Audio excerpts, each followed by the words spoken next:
A Golden Tragedy. A Golden Tragedy. Long, long ago, in a far-off land, there lived a very wealthy and kind king.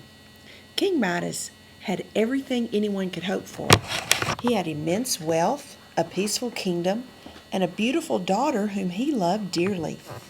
Yet, despite his good fortune, the king had one weakness. He wanted more. Most of all, he wanted to please his devoted daughter, Penelope. Penelope cared for the plumpest, most beautiful birds in all the land. She left little doubt that she liked feathered creatures such as chickens, turkeys, ducks, and geese best of all the animals on earth. Their feathers glistened in the bright sunshine, and the cluckers, gobblers, quackers, and honkers clucked, gobbled, quacked, and honked musical notes with golden tunes. Every day but Tuesday, each bird laid 3 eggs that seemed bigger than melons. But that was not good enough for Penelope. She wanted her fowl to lay golden eggs too. Since the king never wanted to disappoint his daughter, he set off to visit a wise wizard to enlist his help. King Midas asked the wizard for one wish. "And what is your wish?" the wizard asked. Without thinking of the consequences, which was his usual way, King Midas stated, "I would like the power to turn anything I touch into gold." The wizard, bewildered by the request, said, "But you're already the wealthiest man in any kingdom. What could you possibly do with more gold?" King Midas simply said, "It is more important that I keep my daughter happy." "Someday you will regret this," the wizard warned before casting the spell. The king fixed his thoughts on delighting his daughter. He didn't even bother to inquire why the wizard thought he would later regret his wish. This would prove to be a tragic mistake. The king traveled the road back to the palace, testing his new power. His path became littered with golden rocks and bordered by glistening flowers and trees with leaves of gold. The king saw only the golden hue of everything around him. He failed to notice that his kingdom turned stiff and still in his wake. Excited, he entered the palace and ordered the chef to prepare a feast. From there he walked to the royal barnyard. He went from nest to nest, turning each egg to gold. The royal dinner bell rang, calling the king to his feast. He sat down, and instantly his chair became a golden throne. When he picked up his fork, it too turned to gold, along with his bite of roasted pheasant. He picked up his goblet, and presto, it changed from silver to gold.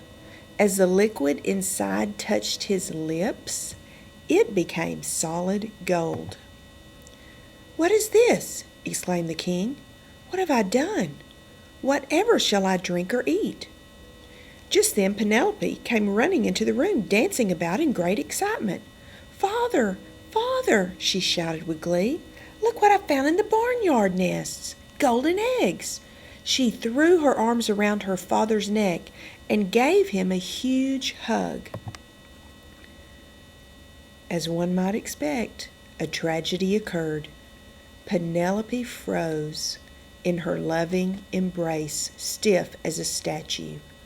"Oh my, what have I done?" King Midas cried. "My daughter will never speak loving words to me again. She will never wrap her soft arms around me.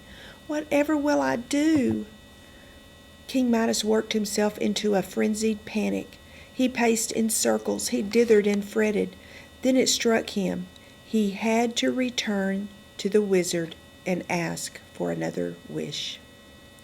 Hurriedly the king mounted his horse, but before it took 2 steps, it hardened into gold. The troubled king marched double time to the wizard's cottage on the edge of his kingdom.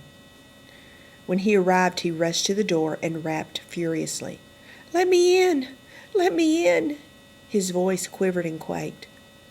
The wizard magically opened his now golden door and King Midas bolted in.